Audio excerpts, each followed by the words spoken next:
ಹೇಗಿದ್ರು ಸರ್ ಕೊನೆ ದಿನಗಳಲ್ಲಿ? ಅಂದ್ರೆ ನೆನ್ನೆ ಏನೆಲ್ಲ ಹೇಳಿದ್ರು ಸರ್? ಮೊನ್ನೆ 10ನೇ ತಾರೀಕಲ್ಲೂ ಸಹ ಆರಾಮಾಗಿದ್ದರು. ಆರಾಮಾಗಿ ಅಂದರೆ ಸ್ವಲ್ಪ ಬಾಡಿ ಪೇಯ್ನ್ ಇತ್ತು ಅವ್ರಿಗೆ, ಕಾಲು ನೋವು ಮತ್ತು ಕಾಲಿನ ಸ್ವಲ್ಪ ಇನ್ಫೆಕ್ಷನ್ ಆಗಿತ್ತು. ಮತ್ತು ಬಾಡಿ ಒಂದು ಸ್ವಲ್ಪ ಅವ್ರಿಗೆ ಅಷ್ಟು ಕಂಫರ್ಟಬಲ್ ಆಗಿಲ್ಲ ಅಂತ ಹೇಳ್ತಾ ಇದ್ರು ಸರ್ ಅವರು. ನಿಮ್ ಜೊತೆ ಹೆಂಗಿತ್ತು ಸರ್ ಒಡನಾಟ? ಹೆಂಗೆ ಪರಿಚಯ ಆದ್ರು ಸರ್? ನಾನು 12 ವರ್ಷ 13 ವರ್ಷದಿಂದ ಅವ್ರ ಕಂಡ ತುಂಬ ಅಂದರೆ ಹುಚ್ಚು. ನನಗೆ ಸಂಗೀತ ಬಗ್ಗೆ ಏನೂ ಗೊತ್ತಿರಲಿಲ್ಲ. ಅವ್ರ ಸಾಂಗ್ ಕೇಳಿದ್ರೆ ನಂಗೆ ಹೇಳೋಕ್ಕಾಗಲ್ಲ ಆ ಥರ ಒಂದಿದ್ದು. ಆಗ ಅವ್ರು ಚೆನ್ನೈಲಿದ್ದರು, ಅಭಿರಾಮ್ಪುರದಲ್ಲಿ. ಅದಾದಮೇಲೆ ಅಲ್ಲಿರ್ಬೇಕಾದ್ರೆ ನಾನು ಹೋಗಿ ಬರೋದು ಆ ಥರ. ಅವರು ಅದು ಹೆಂಗೆ ಹೇಳೋದು, ವಯಸ್ಸು ನಿನಗೆ 12? ನನಗೆ 12 ವರ್ಷ 13 ವರ್ಷ ಇದ್ದಾಗ ನಾನು ಟ್ರೈನ್ ಹತ್ತಿ ನಾನು ಹೋಗ್ಬಿಟ್ಟು ಅವ್ರ ಮನೆ ಹತ್ರ ಅಲ್ಲಿ ಅವರ 10 o'clock ಅಪಾಯಿಂಟ್ಮೆಂಟ್ ಕೊಟ್ಟಿರೋ. ನಾನು ಬೆಳಗ್ಗೆ 4 o'clock ಹೋಗ್ಬಿಟ್ಟು ಅವ್ರ ಮನೆ ಹತ್ರ ಬೀಚ್ ಇತ್ತು. ಆ ಬೀಚ್ ಹತ್ರ ಒಂದು ಕಡೆ ಕೂತಿದ್ದು ಕರೆಕ್ಟಾಗಿ 10 o'clock ಹೋಗಿ ಆ ಥರ. ಎಷ್ಟು ವರ್ಷದಿಂದ ಇಲ್ಲಿದ್ರು ಸರ್ ನಿಮ್ಮ ಮನೆ? ಸರ್ 2018 ಆಲ್ಮೋಸ್ಟ್ ಎಲ್ಲ ಮೈಸೂರಲ್ಲೇ ಇರ್ತಾ ಇರೋ. ಈ ಮನೆ ಎಲ್ಲ ಇನ್ನೊಂದು ಮನೆ ಇತ್ತು, ಅಲ್ಲಿ ಇದ್ದಾರೆ.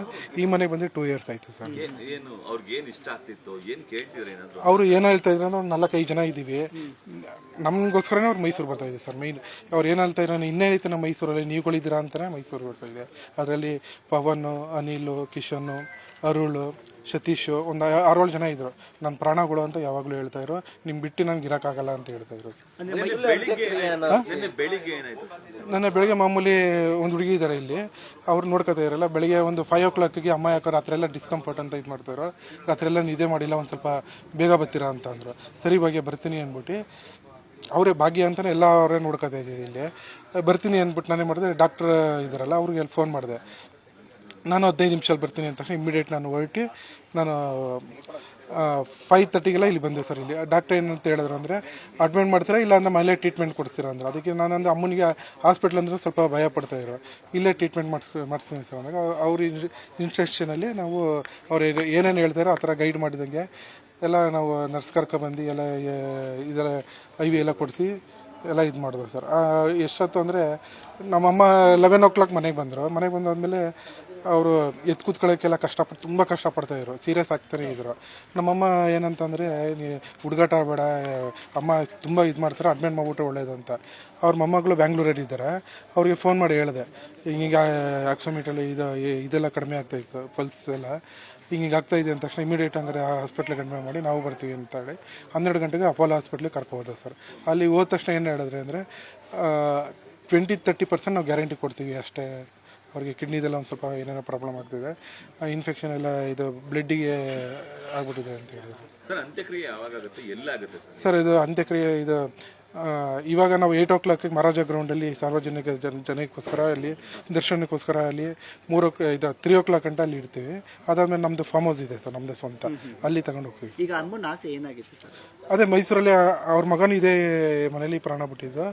ಅವ್ರದ್ದು ಹೈದರಾಬಾದಲ್ಲಿ ಪ್ಯಾಲೇಸ್ ಥರ ಐತೆ ಸರ್ ಮನೆ. ಅವ್ರು ಅಲ್ಲಿ ಎಲ್ಲ ಬಿಟ್ಟು ನಮ್ಮ ಪ್ರೀತಿಗೋಸ್ಕರ ಮೈಸೂರು ಇರ್ತಾ ಇದ್ದು ಅಷ್ಟೇ. ಅವ್ರ ಅಣ್ಣನೂ ಇಲ್ಲೇ ತೀರೋಗಿದ್ದು. ಅದಕ್ಕೋಸ್ಕರ ಅಮ್ಮ ಮೈಸೂರಿಗೆ ತುಂಬ ಇಷ್ಟಪಡ್ತೀವಿ. ನಾನು ನಮ್ಮ ಮೈಸೂರಲ್ಲೇ ಪ್ರಾಣ ಬಿಡಬೇಕು ಅಂತ ತುಂಬ ಆ ಥರ ಮೊದಲಿಂದನ ಅಣ್ಣ ಸುತ್ತಿದ್ದ ದಿವಸದಿಂದನೂ ಅದೇ ಹೇಳ್ತಾ ಬಂದರು ಸರ್. ಅವ್ರ ಮಗ ಸುತ್ತಿದ್ದು ಅವ್ರಿಗೆ ಹೇಳ್ಕೊಂಡಿದ್ದಾರೆ ಸರ್, ಮೈಸೂರಲ್ಲೇ ಆಗಬೇಕು. ಮೈಸೂರಲ್ಲೇ ಆಗಬೇಕು ಅಂತ ಹೇಳಿದ್ರು ಸರ್. ಮೈಸೂರಲ್ಲೇ ಕೊನೆ ದಿನನೇ ಇದೆ. ಅವರು ನಾವು 2018ನಲ್ಲಿ ನಾವೊಂದು ಮೈಸೂರಲ್ಲಿ ಕಾರ್ಯಕ್ರಮ ಮಾಡುವಂತ ಹೇಳಿದ್ರು. ಅಮ್ಮ ಅದೇ ತುಂಬ ದೊಡ್ಡ ಪ್ರಾಜೆಕ್ಟ್ ಅಮ್ಮ ಹಾಗೆ ನಾನಿದ್ದೀನಿ ನಿಮ್ಮ ಜೊತೆ ಪ್ರೋಗ್ರಾಮ್ ಮಾಡುವಂತೆಲ್ಲ ಹೇಳಿ ನಮ್ಮನ್ನ ಇದು ಮಾಡಿದ್ರು. ಅದರಲ್ಲಿ ಏನಾಯಿತು ಅಂತ ಅಂದರೆ, ಏನೋ ನಾವು ಮಾಡ್ತಾ ಇದ್ದೋ ಅವ್ರು ಹಿಂಗೆ ಅದು ತಕ್ಕಂತೆ ಇದು ಮಾಡ್ಕೊಂಡು ಅಮ್ಮ ಒಂದು ದಿವಸ ಏನು ಮಾಡಿದ್ರು ಅಂದರೆ, ಪ್ರೋಗ್ರಾಮ್ 1 ತಿಂಗಳಿದ್ದಂಗೆ ಪ್ರೆಸ್ ಮೀಟ್ ಕರಿಯಾರ ಒಬ್ಬರನ್ನ ಅಂತಂದರು. ನಮ್ಮ ಮೈಸೂರು ಮಿತ್ರದವ್ರಿಗೆ ಕರೆದೆ. ಅಲ್ಲಿ ಏನಂತ ಹೇಳಿದ್ರು ಅಂದರೆ, ಇವ್ರಿಗೋಸ್ಕರ ನಾನು ಇವ್ರ ಹೆಸರು ಇರಲಿ ಅಂದ್ಬಿಟ್ಟು ಮೈಸೂರಲ್ಲಿ ನನ್ನ ಕಡೆ ಕಾರ್ಯಕ್ರಮ ಅಂತ ಅನೌನ್ಸ್ ಮಾಡಿ ನಾವು ಮೈಸೂರು ಯೂನಿವರ್ಸಿಟಿಲಿ 2018ನಲ್ಲಿ ನಾವು ಪ್ರೋಗ್ರಾಮ್ ಮಾಡಿದ್ವಿ. ಅದಾದಮೇಲೆ ಆಲ್ಮೋಸ್ಟ್ ಎಲ್ಲ ಮೈಸೂರಲ್ಲೇ ಇರ್ತಾಯಿದ್ರು ಸರ್. ಕೊನೆ ಕಾರ್ಯಕ್ರಮ ಮಾಡಬೇಕಾದ್ರೆ ಮತ್ತೆ ಆಡಲ್ಲ ಅಂತ ಹೇಳಿದ್ರು. ಹೌದು ಹೇಳಿದ್ರು ಸರ್, ನಮ್ಮನೆ ಪ್ರೆಸ್ ಮೀಟಲ್ಲೇ ಹೇಳಿದ್ರು. ನನ್ನ ಲೈಫಲ್ಲಿ ಇದು ಕಡೆ ಕಾರ್ಯಕ್ರಮ, ನಾನು ಎಲ್ಲೂ ಇದು ಮಾಡಲ್ಲ ಅಂತ. ಅದಾದಮೇಲೆ ಎಷ್ಟೋ ಅವಾರ್ಡ್ಗಳು ಬಂತು, ಯಾವುದೂ ನಾನು ತಗೊಳಕ್ಕಿಲ್ಲ. ತಗೊಂಡ್ರೆ ಅದಕ್ಕೆ ಚೆನ್ನಾಗಿರಲ್ಲ ಅಂತ ನಾನೇ ಇಲ್ಲ ಅಂದ್ಬಿಟ್ಟು ಯಾವ ಅವಾರ್ಡು ತಗೋತಿರ್ಲಿಲ್ಲ ಸರ್. ಈಗ ಕೊನೆ ಅಂತ್ಯಕ್ರಿಯೆ ಯಾವ ರೀತಿ ಮಾಡಬೇಕಂತ ಎಲ್ಲ ಅವರು ಬ್ರಾಹ್ಮಣ ಸಂಪ್ರದಾಯದಂತೆ ಮಾಡಬೇಕು ಅಂತ. ಸುಡೋದು ಸರ್, ಮೊಮ್ಮಗಳೆಲ್ಲ ಇದ್ದಾರೆ ಸರ್. ಅಮೃತ್ ಅಪ್ಸರ ಅಂತ. ನಿಮ್ಮ ಜೊತೆ ತುಂಬಾ ಒಡನಾಟದಲ್ಲಿ ಅಂದ್ರೆ ತುಂಬಾ ಹಚ್ಕೊಂಡಿದ್ರಂತ ಅಷ್ಟೊಂದು ಸರ್. ಅದು ಹೇಳೋದಕ್ಕಾಗಲ್ಲ ಸರ್. ಅದು ಅಷ್ಟು ಅಮ್ಮನ ಯಾರು ಬೇಕಾದ್ರೆ ಪ್ರೀತಿ ಕೇಳ್ಬೋದಾಯ್ತು. ಅಣ್ಣ ತುಂಬ ಸ್ಟ್ರಿಕ್ಟ್, ಅವ್ರ ಮಗ, ಅವರು ಸಹ ನಮ್ಮನ್ನ ಹಚ್ಕೊಂಡಿದ್ರು ಸರ್. ಅವರು ಕೊನೆಗೆ ಎಲ್ಲ ಏನಂತ ಇರೋ ಅಂದ್ರೆ, ಅಮ್ಮ ಮಾತ್ರ ನಿಮ್ಮನ್ನ ಬಿಡೋಕ್ಕಾಗಲ್ಲ ಅಂತ ಇದ್ರು. ಆದರೆ ನನ್ನ ಮೈಸೂರು ಹುಡುಗರಿಗೆ ನಾನು ಬಿಡೋಕ್ಕಾಗ್ತಾ ಇಲ್ಲ. ಅದರಲ್ಲಿ ಬೇರೆ ಕಡೆ ಎಲ್ಲ ಇದ್ರು, ಹೈದರಾಬಾದ್ ಎಲ್ಲ, ಆದರೆ ನಮ್ಮನ್ನು ಜಾಸ್ತಿ ಹಚ್ಕೊಂಡಿದ್ರು. ಸರ್ ಅದು ಹೇಳೋಕ್ಕೆ ಆಗಲ್ಲ. ನಾವು ಅವ್ರ ಜೊತೆ ಇದ್ದು ನಾವು ಹೊರಗಡೆ ಹೋಗಿ ಬಂದ ತಕ್ಷಣ ಇದು ಕನ್ಸರ್ನ್ ಅನ್ನೋದು ಈಗಲೂ ಅದೇ ಥರ ಆಗ್ತಾಯಿದೆ ಸರ್.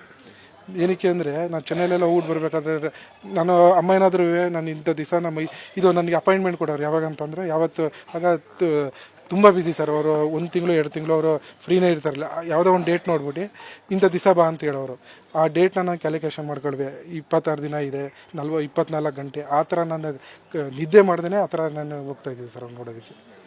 ಇಲ್ಲೇನಾದರೂ ಬರ್ತಿದ್ರೆ ಸರ್, ಇಲ್ಲೇ ಏನಿಲ್ಲ ಸರ್.